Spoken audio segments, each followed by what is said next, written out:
In a faraway galaxy, on a cold and dusty mining planet called Kravax 4, deep underground, there was a girl in chains. Her name was Ayla. Though no one had spoken it in years, she was not human, but an alien species known as the Lurians, known for their glowing eyes and silver skin. Ayla was once free, living in green forests under twin moons, but now she was just a slave. She wore a torn brown robe, her arms thin, her face dirty, her back scarred from whips. Every day, she carried heavy rocks for the humans who ran the mining colony. She never cried anymore. Her tears had dried long ago. The guards called her It, never by name, and beat her if she moved too slow. She wasn't the only slave. There were dozens of aliens locked in the same hell. But Ayla was the quietest. She never begged, never spoke, not even when they kicked her. She only listened and waited for death. Or maybe a miracle one day. A new human arrived at the colony. His name was Jack Morgan, a mechanic from Earth. He came to fix broken mining bots and didn't care much for aliens. But something about this place felt wrong to him. He saw how the guards treated the slaves. He saw fear in every alien's eyes. But then he saw her, the girl in chains, sitting alone in the corner of the loading bay, her head down, her hands bleeding. There was something in her silence that struck him. That night, Jack couldn't sleep. Her image stayed in his mind. The next day, he passed by her again during his shift. He saw her trying to lift a broken crate twice her size. The guard laughed and pushed her down. Jack walked on, but guilt followed him like a shadow. The third day he stopped. He pretended to fix a machine near her. He tossed a small piece of bread near her feet. Ayla looked up slowly. Their eyes met hers, glowing faint blue, his wide with guilt. She whispered, in a voice like wind, "Please. Just a crumb." Jack didn't speak. He just nodded once and walked away. That night, he left more food, this time hidden behind a crate. He returned the next day. The food was gone. So he left more. A week passed, and every day she ate in secret. One evening, as Jack placed a fruit behind the crate, he heard a soft whisper behind him. "Thank you." He turned. It was her. She stood, weak but standing, her chains dragging behind her. Jack nodded again, unsure what to say. "Do you have a name?" she asked. "Jack," he said. "I'm Ayla," she replied. The name felt strange on her tongue, as if she hadn't said it in years. "Why are you helping me?" she asked. Jack looked around and said, "Because you don't deserve this." That moment changed something between them. Each day, they talked a little more. Ayla told him about her homeworld, how her people were taken, how they were sold across the stars. She had watched her brother die in chains, her sister vanish into the dark. Jack listened, and his heart broke a little more every time. One evening, Ayla said, "I forgot what kindness felt like." Jack replied, "It's not much, but I'll do what I can." But kindness had a price. On Kravax 4, one of the guards found the hidden food and raised the alarm. "All slaves are stealing now?" he shouted. The guards beat 2 male aliens as punishment. Though they were innocent, Jack watched in horror. He knew if they found out it was him, they would kill Ayla or worse. That night, he told her, "You have to get out of here." Ayla looked afraid. "They'll kill us both. I'd rather die helping you than live doing nothing," he said. She stared at him, unsure if he was mad or noble. "I have a plan," Jack whispered.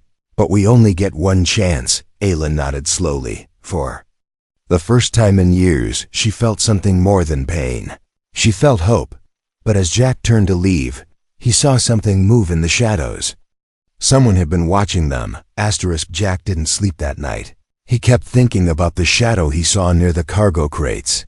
Someone had seen him talking to Ayla. He didn't know who it was, but on Kravax 4, secrets never stayed hidden for long. The next morning, everything felt tense. The guards were louder, crueler, and more alert. Slaves were searched, food crates were checked, and anyone who looked nervous was beaten. Jack worked quietly, pretending nothing was wrong, but inside, he was planning. He had to move fast that evening after his shift. Jack sneaked into the restricted repair bay. He needed supplies: a plasma cutter, an access key, a cloak for Ayla. If she was going to escape, she couldn't do it in chains. He grabbed what he needed, hid everything in a toolbox, and made his way back to the cargo hold. Ayla was already waiting behind the crates. Her eyes looked worried. "You shouldn't come today," she whispered. "They're watching." "I know," Jack said softly, "but we don't have time." He opened the box and showed her the items. She gasped quietly. "You're really going to help me escape?" "I told you," he said. "You deserve more than chains." She looked down at her bruised hands. "You don't even know me," she said. "Why risk everything?" Jack paused for a moment. "Because no one else will," he said. "Because if I was in chains, I'd hope someone would care enough to try." She didn't say anything, but something inside her heart began to shift. No human had ever spoken to her like that. No one had looked at her like a person. Jack handed her the cloak. "It'll hide your chains until I can cut them," he said. Then he looked around carefully and leaned closer. "Tonight," he whispered, "after lights out, meet me at the service tunnel near Dock C." She nodded, her lips trembling slightly. "I'll be there." Jack turned and walked away, but just as he did, a cold voice echoed from behind. "Well, well, how sweet." Jack spun around. It was Sergeant Vorn, one of the head guards. A tall man with a cybernetic eye and a cruel smile. "I thought I saw you getting friendly with the merchandise," Vorn said. Stepping forward, Jack forced a calm voice. "I was just checking the equipment. The slave was in the way," Vorn chuckled. "You're not a very good liar, mechanic." He stepped closer to Ayla. She flinched as he touched her chin roughly. "Pretty little thing," he sneered. "You should know better than to talk to humans." Jack's fists clenched, but he said nothing. Vorn looked back at Jack and grinned. "Don't worry," he said. "I'll handle this one." Then he walked away. Dragging Ayla behind him, Jack stood frozen, heart pounding. He knew what handle meant. He couldn't wait until tonight.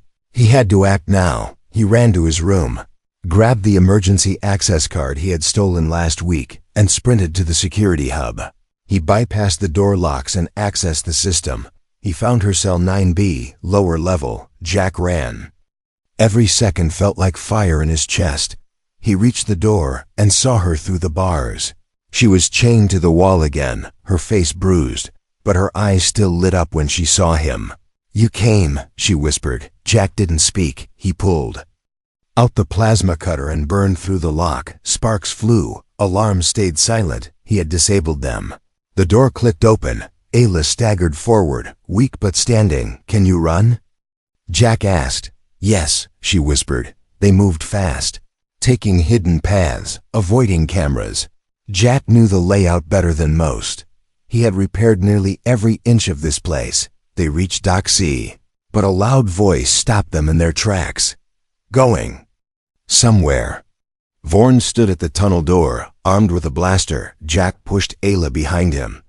"Let her go," he said. "This is between you and me." Vorn laughed. "You think I'll let my prize escape? She's worth more than your life." Jack didn't wait. He lunged forward, tackling Vorn to the ground. They fought, fists, elbows, fury. Ayla watched in horror as the two men struggled. Then, seeing a dropped wrench on the floor, she grabbed it and struck Vorn from behind. He collapsed with a groan. Jack looked at her in shock. Breathing hard. "You saved me," he said. She smiled faintly. "I couldn't let you die after all this." They ran into the tunnel. Minutes later, they reached the outer wall of the colony. Ahead was darkness. Beyond that, freedom. But escape wouldn't be easy. They had no map, no transport, and the world outside was dangerous. But for the first time, they had each other.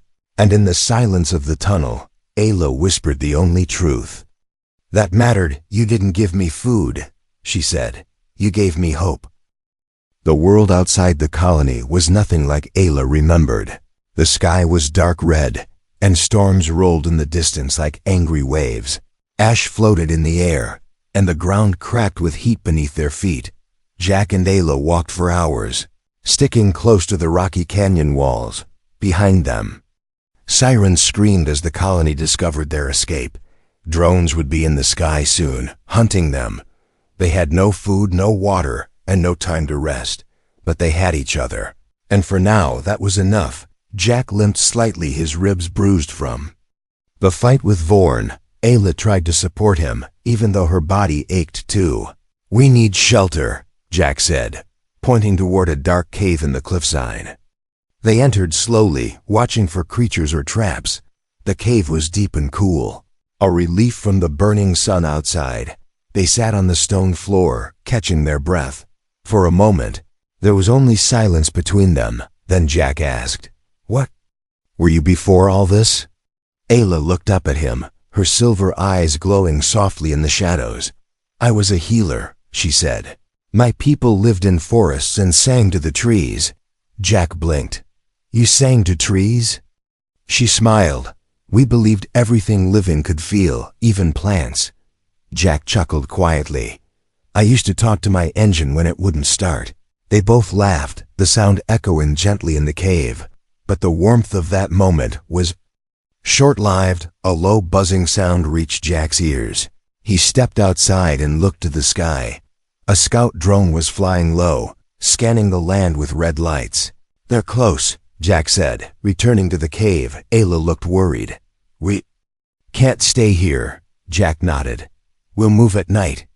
As the day passed, they hid in silence. When the sun sank behind the cliffs, they left the cave and headed north. Jack remembered an old map from his repair days. "There's a smuggler station in the mountains," he said. "If we reach it, we might find a ship." Ayla didn't ask why he was risking so much for her. But inside, she was wondering the same thing again and again. Why did this human care? Why was he different? Hours passed and the land grew rougher. At one point, Jack slipped and nearly fell into a ravine. Ayla grabbed his hand just in time, pulling with all her strength. "You saved me again," Jack said, half laughing, half breathless. "You saved me first," she replied. Suddenly, the sky lit up a spotlight from a patrol drone. "Run!" Jack shouted. They sprinted through the rocks as the drone fired warning shots behind them. Laser beams scorched the ground near their feet. Jack turned sharply and pulled Ayla into a narrow crevice. The drone hovered above, scanning the area, then flew off into the distance. They waited in silence, hearts pounding. Finally, Jack spoke. "This isn't working. They'll find us." Ayla looked at him. "Then we fight." Jack shook his head. "We won't win in a fight." Ayla reached into her robe and pulled out a small glowing crystal. "What's that?" Jack asked. "This," she said, "is a piece of my home." The crystal pulsed with a soft blue light. "It can power a ship," she explained. "But also, I can use it to hide us." Jack raised an eyebrow. "You never said you had powers." "I only use them to protect," she whispered. "Never to hurt." She closed her eyes, held the crystal, and began to hum a soft melody that sounded like wind through leaves.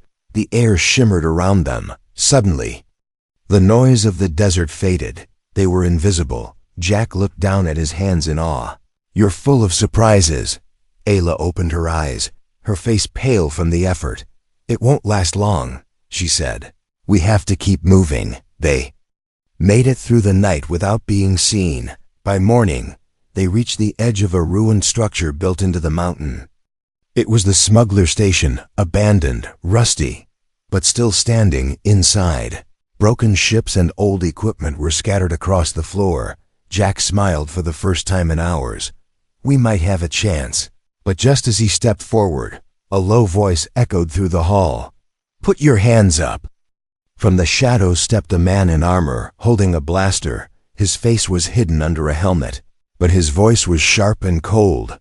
Jack raised his hands. "We don't want trouble." Ayla stood behind him, clutching the crystal. The armored man stepped closer, eyes narrowing. "That crystal," he said. "Where did you get it?"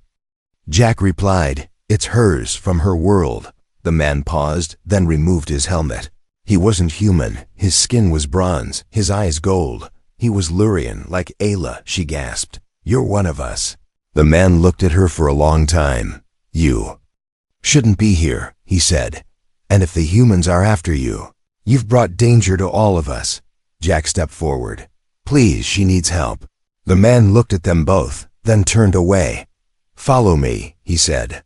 But if they find us, you better be ready to fight. The old smuggler base was buried inside the mountain like a sleeping beast. Its halls were narrow. Metal walls rusted from years of storms and silence. The Lurian warrior led them through dark tunnels, his footsteps echoing softly. Jack stayed close to Ayla. Watching every corner, every shadow, they finally entered a large chamber filled with broken ships, tools, and crates. This is what's left, the Lurian said. Most of our people escaped years ago. Ayla looked around with wide eyes. This place, she whispered. It smells like home. Jack looked at the alien warrior. Who are you? The man turned, his golden eyes tired but strong. I am Kale, a soldier from the Resistance. I thought all the Lurians were gone, Jack said. We're not gone, Kale replied. We're scattered. Hiding, surviving. Ayla stepped forward. Then help us, she said. Please, we need a ship. Kale studied her face. You carry a home crystal, he said, pointing to the glowing stone in her hand.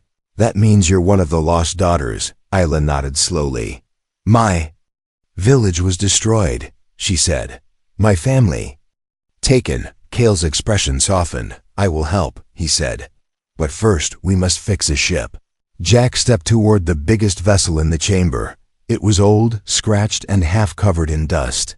But the core engine looked intact. She's a mess, Jack said, placing his hand on the hull. But I can fix her. Kale tossed him a toolkit. Then start now. Hours passed as Jack worked with shaking hands. Ayla helped him clean, repair, and rewire the ship. Kale stood guard near the entrance, always watching for drones.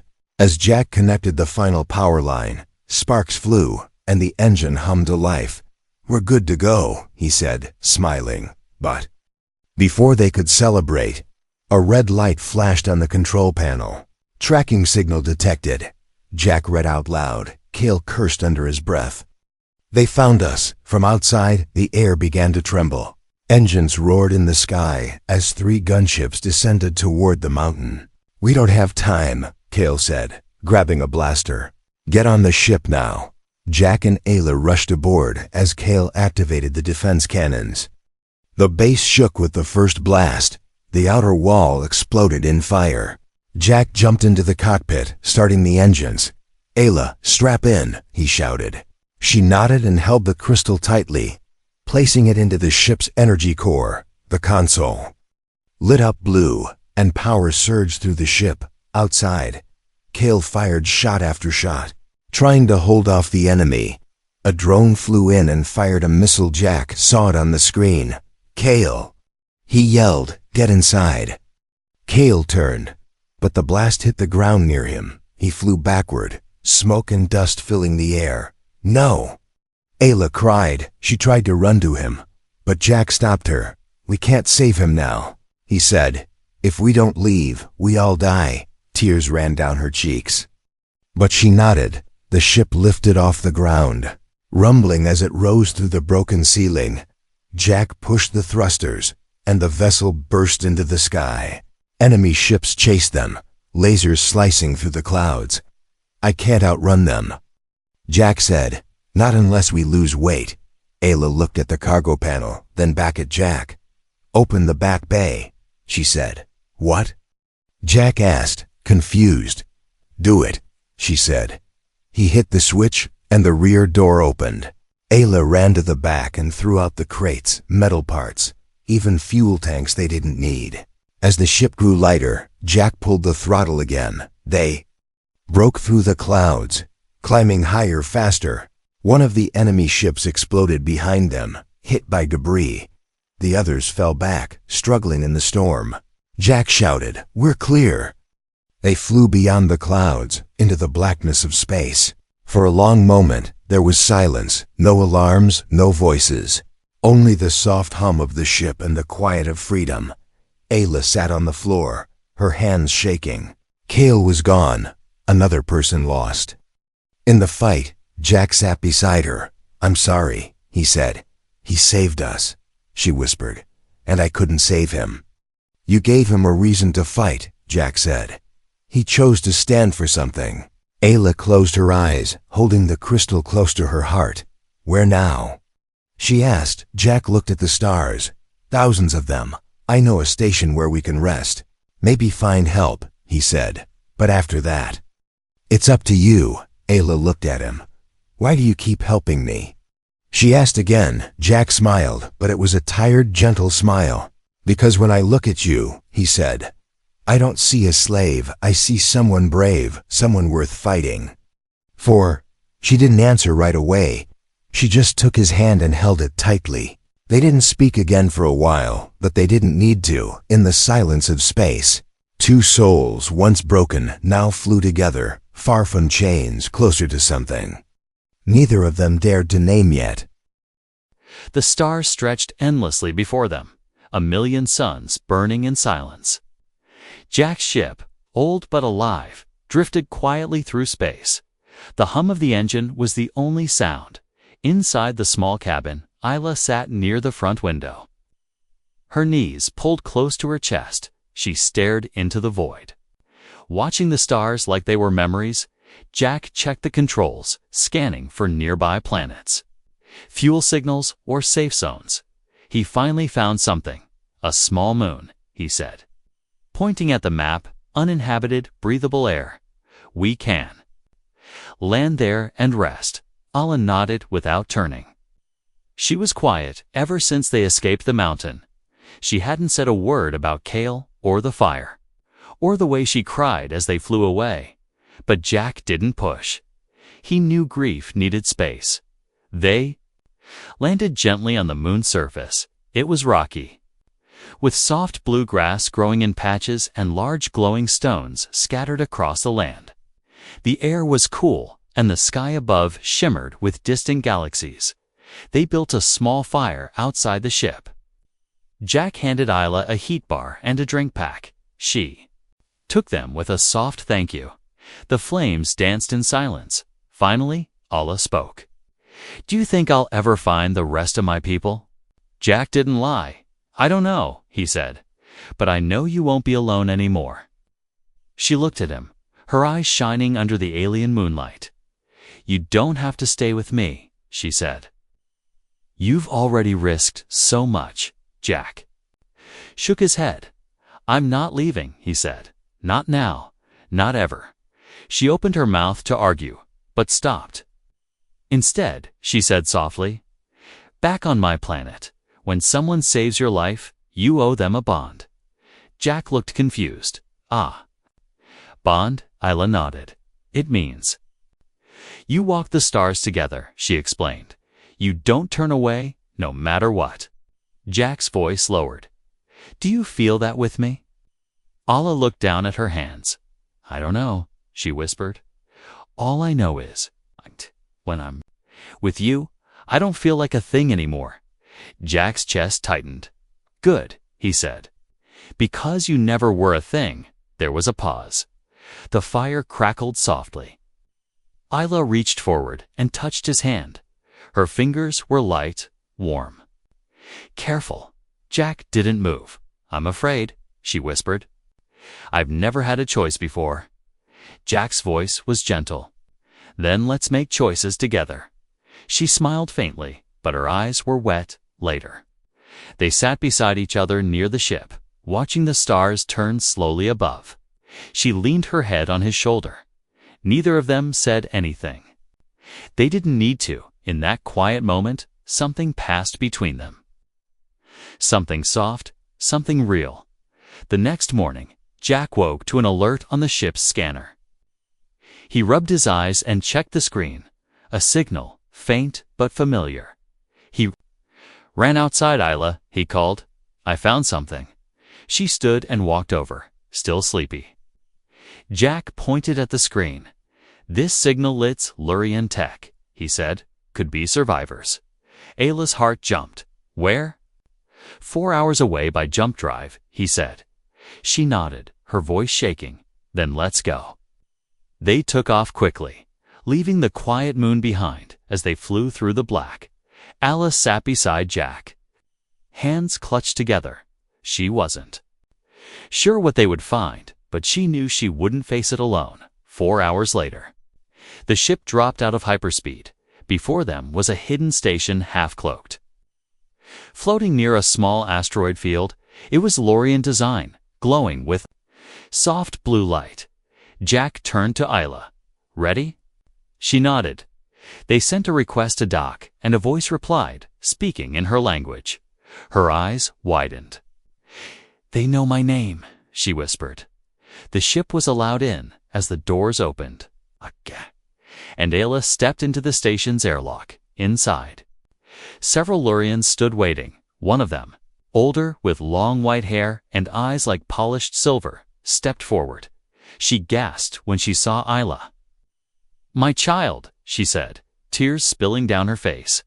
Isla froze. Mother? She whispered. They ran to each other and embraced tightly. Jack stepped back, letting them have their moment. Ayla held her mother as if afraid to let go. I thought you were gone, she cried. We searched for you for years, her mother said. We never gave up. Later, Ayla introduced Jack. Her mother looked at him carefully. You are the human who saved my daughter, she said. Jack nodded quietly. Ayla added, he didn't just save me. He gave me everything I didn't know I could have. Her mother paused, then nodded with quiet respect. You're welcome among us, she said, but be warned our path is dangerous. Jack replied without hesitation, where she goes. I go. That night, Ayla sat beside him once again.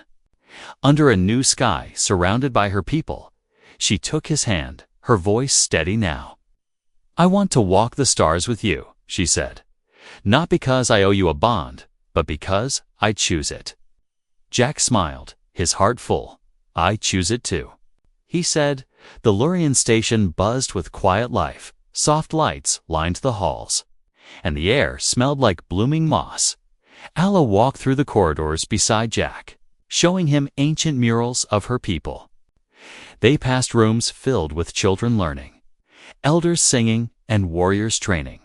This is what I thought was lost forever, Ayla said, her voice full of wonder. Jack smiled.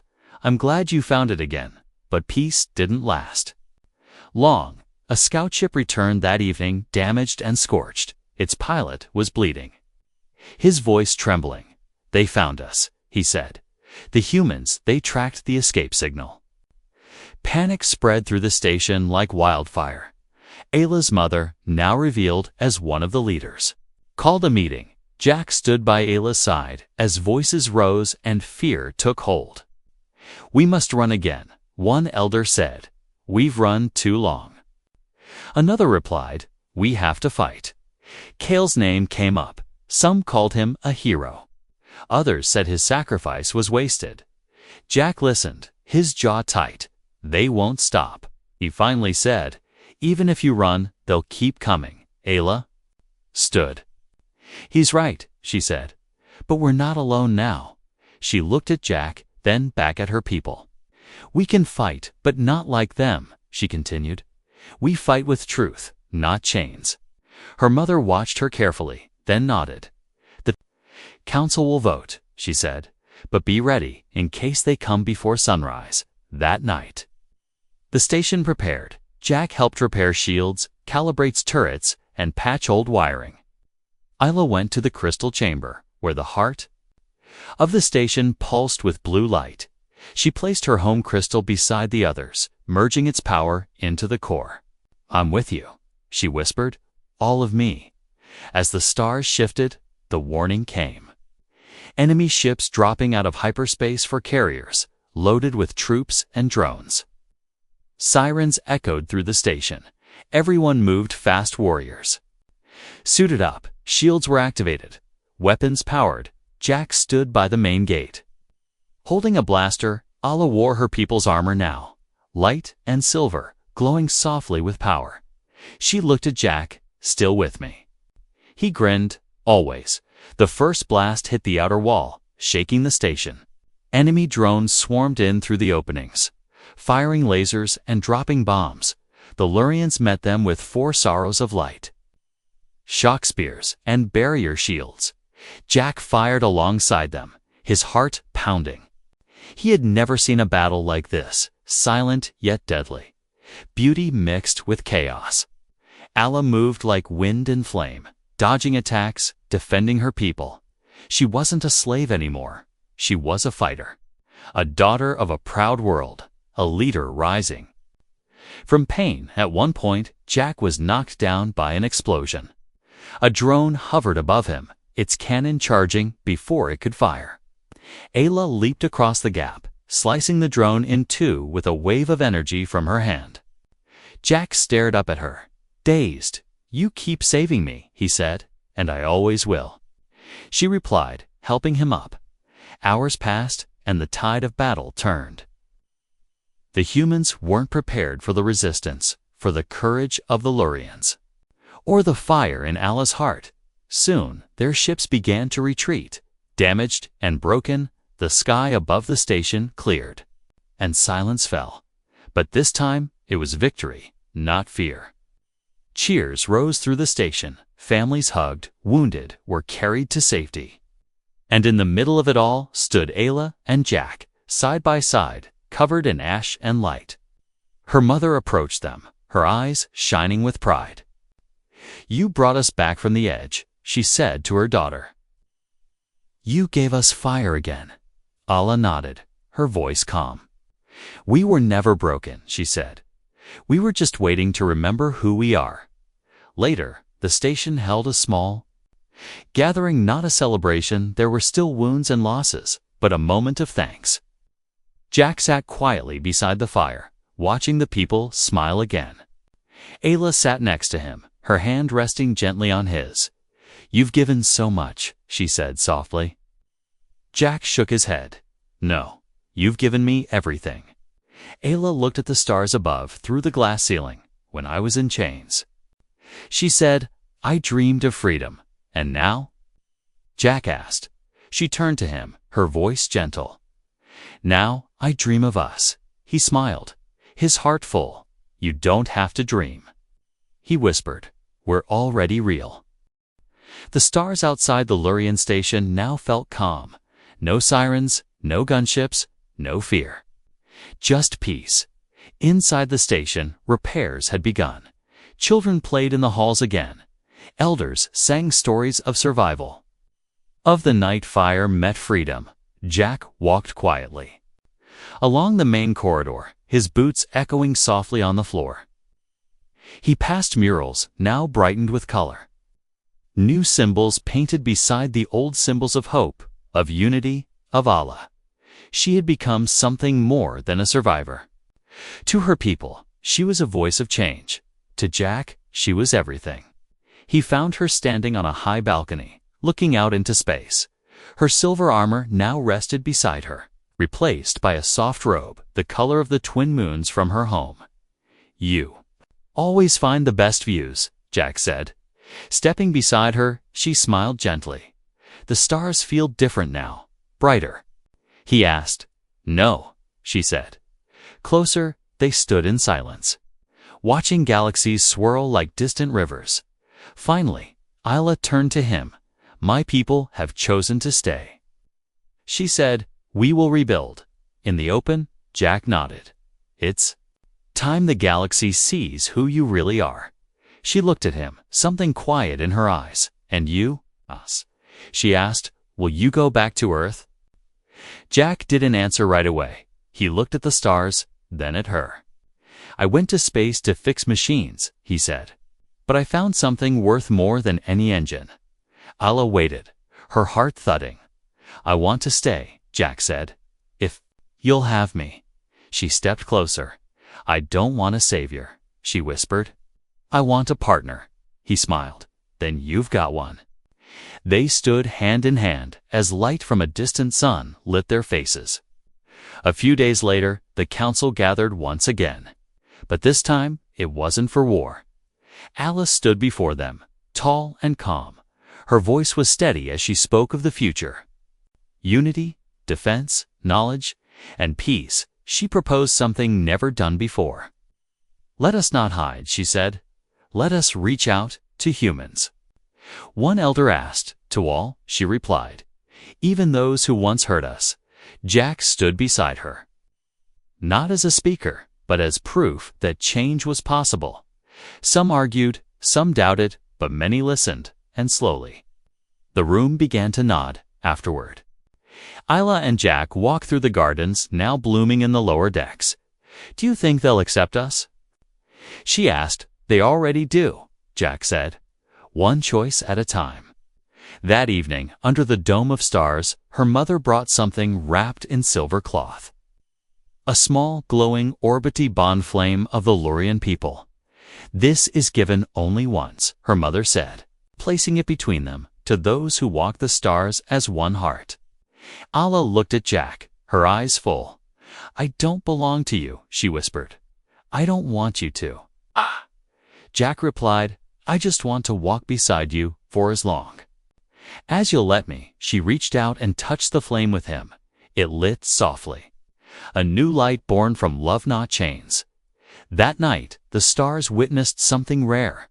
Not a battle, not an escape, but the beginning of a shared life, the next cycle. A new ship was built designed by humans and Lurians together. They called it Unity's Flame. Jack and Ayla were chosen as its first journey bearers. Not as warriors, not as fugitives, but as explorers, messengers of peace. They set course for distant systems where lost Lurians might still be hiding, where others might need help or simply need hope. As the engines warmed and the ship began to rise, Ayla looked at the station one last time. She had once begged for a crumb. Now she was full of strength, of purpose, of love. Jack took her hand as they stood at the front window. "Ready?" he asked. She nodded, eyes glowing. "Let's go find the rest of the stars," she said, and they flew forward. Two hearts that had once been broken by war and chains, now healing the universe together.